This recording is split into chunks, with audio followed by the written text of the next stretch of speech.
Bismillahirrahmanirrahim. Assalamualaikum warahmatullahi wabarakatuh. Izinkan saya untuk menjelaskan tentang tesis yang telah saya buat. Judul tesisnya adalah pengembangan pembelajaran menulis teks surat pribadi menggunakan pendekatan problem solving dengan model pembelajaran reciprocal teaching. Sebelum saya menjelaskan bagaimana isi dari tesis saya akan memperkenalkan terlebih dahulu. Nama saya adalah Irma Charin Oktaviani, berNIM 1981008, jurusan atau prodi Magister Pendidikan Bahasa Indonesia, pembimbing pertama yaitu Dr. Hajah Raden Ika Mustika MPD, pembimbing kedua Dr. Haji Rohmat Trisudrajat MPD. Latar belakang penelitian saya adalah menulis merupakan keterampilan yang harus terlatih karena menuntut siswa untuk dapat mengungkapkan ide-idenya secara menarik ke dalam bentuk tulisan. Hal tersebut sependapat dengan Zainur Rahman 2013 halaman mengungkapkan bahwa khusus dalam menulis, latihan merupakan kunci yang paling utama demi mencapai kesuksesan untuk mendapat predikat mampu menulis dengan baik dan benar. Kondisi sekarang, seiring pesatnya perkembangan teknologi, surat pribadi kini mulai ditinggalkan. Berdasarkan hasil observasi di kelas 7 SMP, sebagian besar peserta didik belum pernah mengirim atau menerima surat pribadi. Hal tersebut karena kebanyakan peserta didik ketika ingin bertanya kabar, cerita tentang masalah pribadi, ataupun bertanya tentang kesehatan, kondisi teman, saudara, dan sebagainya, itu melalui aplikasi yang hanya butuh 1 detik untuk mengirim pesan tersebut. Dari kondisi tersebut, maka ketika proses pembelajaran menulis teks surat pribadi, peserta didik mengalami permasalahan. Yang pertama adalah penggunaan huruf kapital, lalu penggunaan tanda baca, penggunaan huruf miring, penulisan kata depan, dan diksi atau pilihan kata yang mencakup kesalahan, ketidakbakuan kata, ketidakhematan kata, ketepatan kata, dan keumuman kata. Maka ketika diperintahkan untuk membuat surat pribadi, siswa tersebut memiliki berbagai macam kendala. Dari permasalahan tersebut, peneliti menemukan sebuah solusi. Solusi dari permasalahan itu adalah menggabungkan sebuah strategi pembelajaran. Strategi di sini dimaksud adalah pendekatan problem solving dan model pembelajaran reciprocal teaching tidak dirancang untuk memberikan informasi sebanyak-banyaknya kepada siswa, namun ditekankan untuk siswa yang mengembangkan serta melatih kemampuan berpikirnya. Lalu, siswa pun diberikan kesempatan untuk mempelajari materi terlebih dahulu dan mengajarkan materi tersebut kepada teman yang lain. Tujuan penelitiannya adalah yang pertama, menelaah pengembangan pembelajaran. Yang kedua adalah menganalisis aktivitas siswa selama pembelajaran. Yang ketiga adalah menelaah respon siswa terhadap pembelajaran. Yang keempat adalah menganalisis kesulitan-kesulitan siswa dalam pembelajaran. Tentunya sebelum digunakan model tersebut dan sesudah digunakan model tersebut. Selanjutnya adalah saya akan menjelaskan metode penelitian yang saya gunakan, yaitu menggunakan penelitian Research and Development. Menurut Sugiono, 2014, ada beberapa langkah yang harus dilakukan. Yang pertama adalah pengumpulan data, selanjutnya adalah desain produk. Setelah desain produk, lalu produk tersebut divalidasi oleh judgemen ahli, dan lahirlah revisi desain. Setelah revisi desain dan mendapatkan hasilnya, maka dilaksanakan uji coba produk. Setelah itu ada revisi produk, dan setelah revisi produk ada uji coba pemakaian. Setelah uji coba pemakaian, maka akan melakukan revisi produk kembali dan mendapatkan produk akhir yang dapat digunakan secara massal. Subjek penelitian yang saya gunakan sebanyak 20 orang setiap sekolah. Di sini saya menggunakan 4 sekolah. Yang pertama adalah SMP 3 Cimahi, yang kedua SMP 1 Cimahi, yang ketiga SMPN 6 4 Bandung, dan yang terakhir adalah SMPN 2 Cimahi. Masing-masing sekolah tersebut berjumlah 20 orang siswa yang menjadi subjek penelitian. Teknik pengumpulan data yang pertama adalah tes dan observasi, lalu instrumen penelitian, ada instrumen perlakuan berupa RPP, lalu instrumen tes, lembar soal dan lembar penilaian, lalu instrumen observasi, dan instrumen angket. Teknik pengumpulan datanya ada validitas, reliabilitas, daya pembeda, indeks kesukaran. Hal yang terpenting dari penelitian adalah hasil. Maka, hasil dari penelitian ini adalah penggabungan pendekatan dan model pembelajaran. Dari rancangan akhir tersebut, maka melahirkan sebuah sintak yang baru. Yang pertama adalah memahami masalah, pembacaan, dan pencatatan atau summarizing. Kegiatan pembelajarannya yaitu guru membagikan bahan ajar dan LKS kepada setiap kelompok melalui WhatsApp.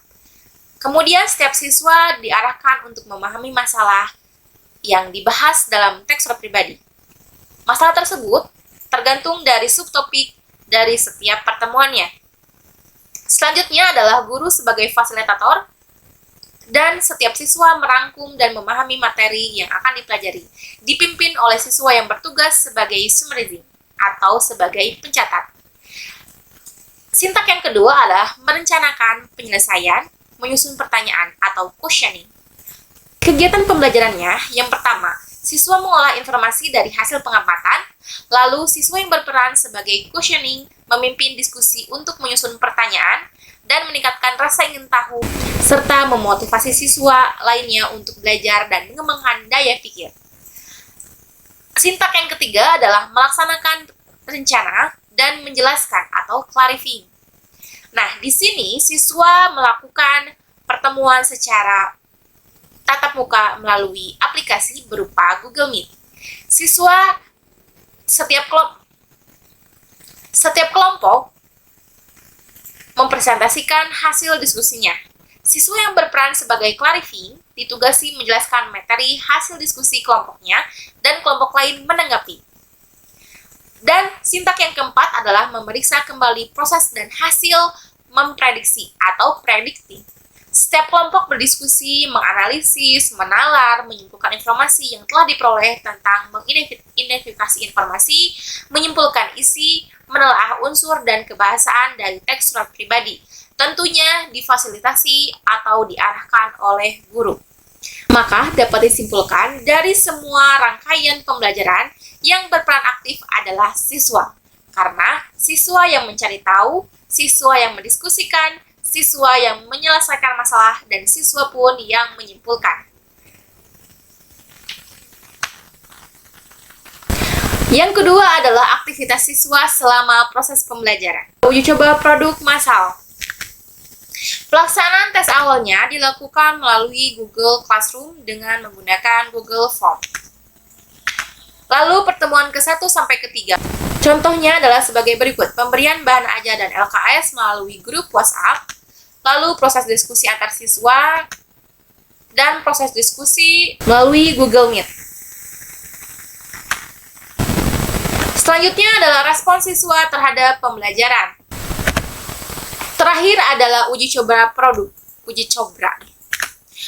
Untuk uji coba produk, hasil tes awalnya adalah sebagai berikut. Rata-ratanya 58, nilai tertingginya 65, dan nilai terendahnya 50. Untuk analisis pengetahuannya adalah sebagai berikut. Pada aspek pengetahuan di uji coba produk, persentase yang paling kecil adalah nomor 5, yaitu 45%. Dan ada beberapa nomor yang memiliki persentase kecil siswa menjawab pertanyaan dengan benar. Untuk keterampilannya, aspek struktur memang selalu menjadi bumerang untuk siswa, karena setiap pretest pasti aspek struktur selalu menjadi nilai yang terendah. Di uji coba terbatas pun sama, mendapatkan 23% siswa menjawab dengan tepat. Lalu gaya bahasanya 46%, teknik penulisannya 49%, dan penyajian isinya 57%. Berikut adalah tes akhirnya. Analisis data proses uji produk. Untuk datanya bisa dilihat sebagai berikut. Berikut adalah aspek pengetahuannya. Bisa dilihat bersama-sama nomor 5 mendapatkan 65%. Maka dari tes awal mendapatkan keterangan yang meningkat. Nilai aspek keterampilannya adalah sebagai berikut. Untuk nilai strukturnya meningkat menjadi 71%, gaya bahasanya 91%, teknik penulisannya 93%, dan penyajian isinya 100%. Berikut adalah perbandingan nilai pretest dan posttest. Bisa dilihat dari 20 siswa, semuanya mendapatkan kriteria meningkat. Rata-ratanya, tes awal 58 dan tes akhirnya 87. Untuk nilai maksimalnya, pada tes awal hanya mendapatkan 65, sementara pada tes akhir mendapatkan 93. Dan nilai minimalnya di tes awal ada minimal 50, dan di tes akhir hanya 77. Hanya mendapatkan nilai 77. Berikut adalah perbandingan nilai kelas eksperimen dan kelas pembanding. Untuk nilai eksperimen ini mendapatkan sebuah treatment, yaitu berupa metode penelitian yang dilakukan oleh peneliti berupa gabungan pendekatan problem solving dan model pembelajaran reciprocal teaching. Lalu nilai kelas pembandingnya adalah kelas kontrol yang tidak mendapatkan treatment tersebut. Jika dilihat bersama-sama, jumlahnya itu mendapatkan jika dilihat bersama-sama, rata-ratanya diungguli oleh nilai eksperimen. Dan nilai maksimalnya pun mendapatkan 93, sementara di kelas pembanding hanya 90. Berikut adalah perbandingan dari kelas eksperimen dan kelas pembanding. Untuk kelas eksperimen, di sini peneliti menerapkan pembelajaran menggunakan pendekatan problem solving dan model pembelajaran reciprocal teaching. Dan untuk kelas pembanding, tidak menggunakan metode tersebut. Jika dilihat dari nilai rata-rata tersebut, maka lebih unggul yaitu kelas eksperimen karena mendapatkan nilai 87, sementara kelas pembanding mendapatkan 79. Untuk nilai maksimalnya di kelas eksperimen adalah 93 dan di kelas pembanding adalah 90. Dan nilai minimalnya di kelas eksperimen adalah 77 dan nilai kelas pembanding adalah 76. Pemaparan selanjutnya adalah simpulan. Yang pertama, penelitian ini bertujuan untuk mengembangkan pendekatan problem solving dan model pembelajaran reciprocal teaching dengan cara mengembangkan langkah-langkah, mengetahui seberapa tinggi validitas produk, mengetahui seberapa tinggi pendekatan dan model pembelajaran dapat meningkatkan kompetensi hasil belajar peserta didik. Yang kedua, implementasi pembelajaran pada tahap uji coba terbatas, uji coba luas, dan uji coba produk, bahwa keaktifan siswa saat melaksanakan seluruh proses pembelajaran dengan menggunakan pendekatan problem solving dan model pembelajaran reciprocal teaching termasuk dalam kategori aktif. Yang ketiga, pada hasil uji coba terbatas, uji coba luas, dan uji coba produk, respon siswa rata-rata pernyataan hasil positif termasuk ke dalam kategori setuju. Lalu, rata-rata respon siswa pada pernyataan negatif termasuk ke dalam kategori tidak setuju. Yang terakhir adalah rata-rata kesulitan siswa dalam menyusun teks surat pribadi terletak pada kelengkapan struktur dan teknik penulisan. Namun, jika dibandingkan dengan hasil post-test atau hasil akhir, kesulitan siswa dalam menulis surat pribadi menurun. Maka, dapat disimpulkan pembelajaran dengan menggunakan gabungan pendekatan problem solving dan model pembelajaran reciprocal teaching dapat meningkatkan nilai siswa. Sekian pemaparan dari saya, mohon maaf bila ada kesalahan. Billahi taufiq wal hidayah. Wassalamualaikum warahmatullahi wabarakatuh.